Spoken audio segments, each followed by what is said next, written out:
Good morning. It is Tuesday, March 31st, and you have an assessment today. So I need to make sure that you do your work and try not to get any help. If you need help with reading a problem, that's perfectly acceptable. But I need to see what you understand and what you don't understand. And then you also need to do your timed worksheet, and both of those need to be texted today or uploaded, whichever one. Now, for today, I just want to review some things that are going to be on the assessment that I thought would be a good idea for us just to review real quick and make sure that you understand. So the first one is square root, and we've gone over this quite a bit. I just need to make sure that you remember what it is. So the square root of 25. So remember this little house right here? It can get confused with the division house, but if it doesn't have a divisor right here, then it's not division. It's going to be a definite square root, okay? So what same two numbers multiply together to equal 25? So what two numbers, the same two, would you multiply together to equal 25? This would be 1 times 1, 2 times 2, 3 times 3, 4 times 4, 5 times 5. Oh, 5 times 5. Ding, ding, ding. So your square root of 25 is 5. Because the two numbers would be 5 times 5. Okay. Then let's look down here at our times and our using a clock. So if I read it 1:45, so that means I'm going to the next hour. It's 1:45. This is very key right here. 1:45. So it's not 2 o'clock yet. So if it's not 2 o'clock, then we know it's the hour's 1 o'clock, and it's 1:45. So that means it has 15 more minutes before it gets to 2. So looking at the clock, 1:45 would be this 15 minutes right here, going this direction. So if my minute hand is here, and I'm almost to the 2, what time would that be? 1:45. A minute and 1 hour, 1 o'clock and 45 minutes. In another 15 minutes, it'll be 2 o'clock. Now looking at this one, 8:15. Past 8. So we're going to keep our 8 o'clock hour, and it's 1/4. So how many minutes is 1/4? The minutes is actually 15. Okay, so here's our 8 o'clock. And if we went a quarter around, because we don't want to get confused and think it's 25, like the coin, the quarter, okay? Going 1/4 around, if it's on the 3, then that is 15 minutes, okay? So it would be 8:15.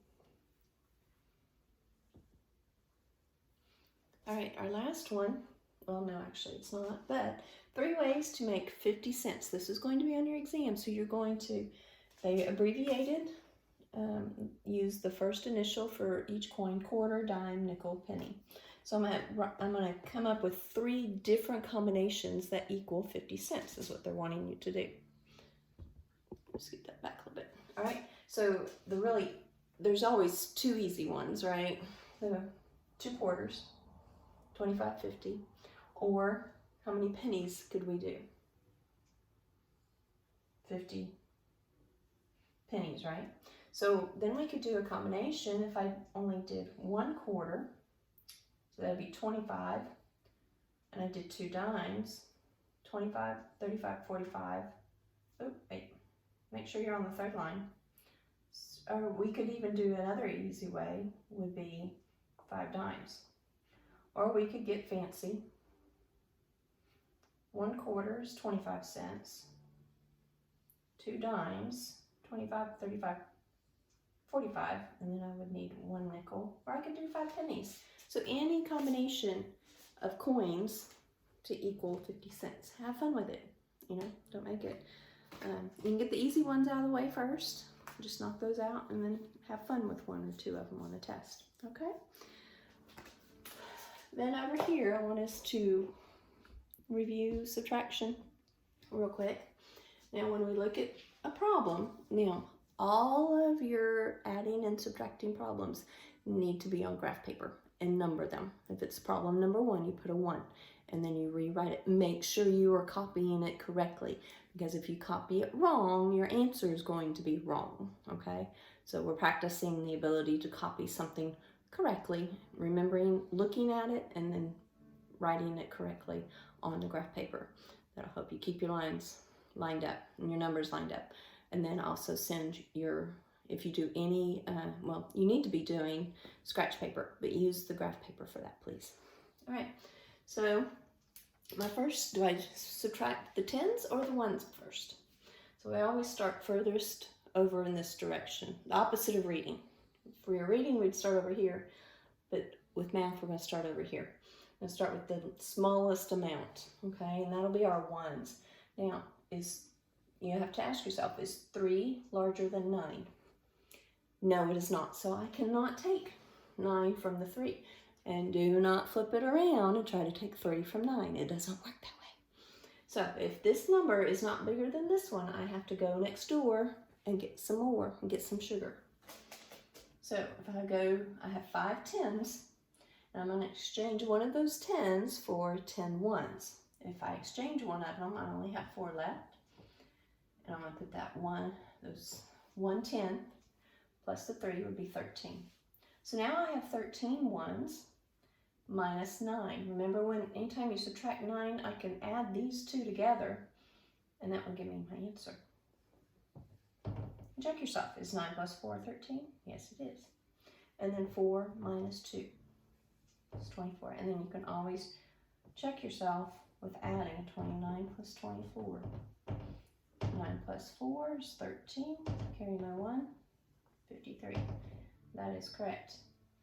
Also, always check what your sign is, especially because this curriculum likes to mix them up. They don't do all subtraction or all addition. They'll throw them in there together, and you really have to pay attention to the sign.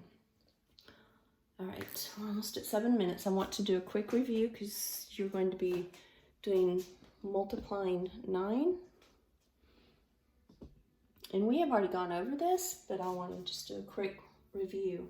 When we multiply by 9, you have the stories and the rhymes that you can use, or you can do a quick way. Multiply by 9, what's 1 less than 5? It is 4. What do I add to 4 to make 5, or to make 9? I add 5. 4 plus 5 is 9. 7 times 9, what is 1 less than 7? 6. What do I add to 6 to make 9? 3. 9 times 9, 1 less than 9 is 8. What do I add to 8 to make 9? 1. All right, so we have sine and hive. Remember, the hive goes to the sine to jump into fort E dive. It dives off of the sine into fort E. So you have fort E dive, 45. And then you have a sine that is surfing and sticky bee. Remember, it's like surfing, the bee smacks the sign in the forehead and it becomes a sticky bee. And then we have 9 times 9, a sine. Remember, you have the giant who's eating with signs because in order to get enough food. So the giant ate a ton, 81. All right. I have used up all my time and then some to get this uploaded. So wishing you the best on your assessment. Pay attention to the details. Go slow. Don't zoom through it, please.